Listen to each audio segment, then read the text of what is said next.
They said, you got so many bottles of whiskey, and if you don't pay the loan, we can come and we can go get the whiskey.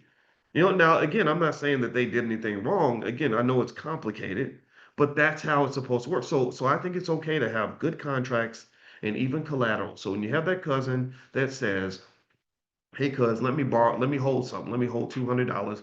I'm like, okay, great. So you gonna pay me back? Yeah. You know I'm gonna pay you back. I'm gonna pay you back on Tuesday on time. I'm gonna pay you back ahead of time. I'm gonna whatever. Okay, great. So since you know that you sure you're gonna pay me back? Yeah. I know I'm gonna pay you back. I promise you. On God, right? Okay. So since you know you're gonna pay me back, and I know you're gonna pay me back, let me hold the title to your car as collateral in case you don't pay me back. That's it, right? Because you're gonna pay me back, right?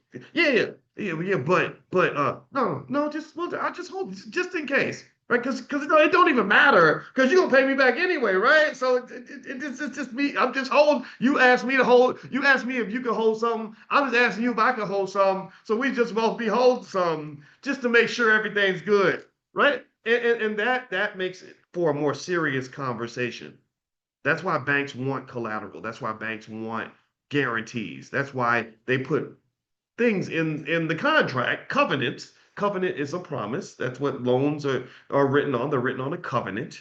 You and your cousin had a covenant. The difference is that with a bank, there's a covenant that says that has legal ramifications for lack of payment. Your covenant with your cousin was just you talking to your cousin.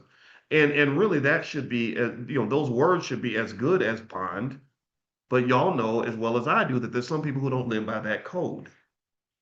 And to protect yourself, I would say look at contracts and collateral as a way to protect. If you set me up with a situation where I know that the collateral is more valuable than the loan, not only am I willing to loan you the money, I want to loan you the money. Want you to, oh, you don't like to pay people back? Great. Go ahead. Make my day because I'll be driving that Toyota Corolla in 2 weeks because maybe you're gonna choose not to fulfill your obligation. So here's the deal. Here's where I want to get to also, and I don't know how anybody's going to take this. It's a heavy fact that's going to make some happy, some unhappy. But let me just tell you what my conclusion is. Marriage is a contract, and it is a contract that has collateral attached. It's a contract with consequences. And again, I'm not saying everyone should sign a marital contract. It's very, very heavy. But what's interesting about the marital contract is you know that the consequences are big if you change your mind, if you decide to get a divorce. Now, is it entirely fair? I don't think it is because I think well, I'm not going to say it's terrible for everybody, but you have to be really careful because both parties can decide to collect on the collateral, right? The husband may not even want the, in fact, women ask for 70% of all divorces, right? So if you see the marital contract as collateral for women to ensure that they're going to be financially secure in the event that the marriage ends, it's awfully ironic that in some cases, like with the case of Tyreek Hill, I don't know who's asking for this divorce, but she's clearly going to be the financial beneficiary of the divorce proceedings, right? So this says that if you're the wealthier party and you enter into this bond called a marriage and you sign this contract that's got covenants attached to it and collateral, you better be really careful about who you sign that with. And what happens with NFL guys, in my opinion, young guys too, he's young, he's 31, is um how can I say this?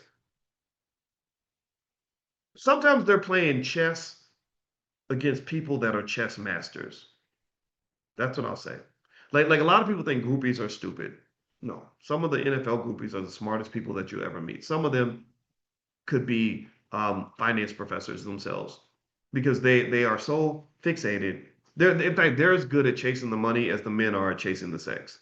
Right. So they break it, some of them break it down to a science.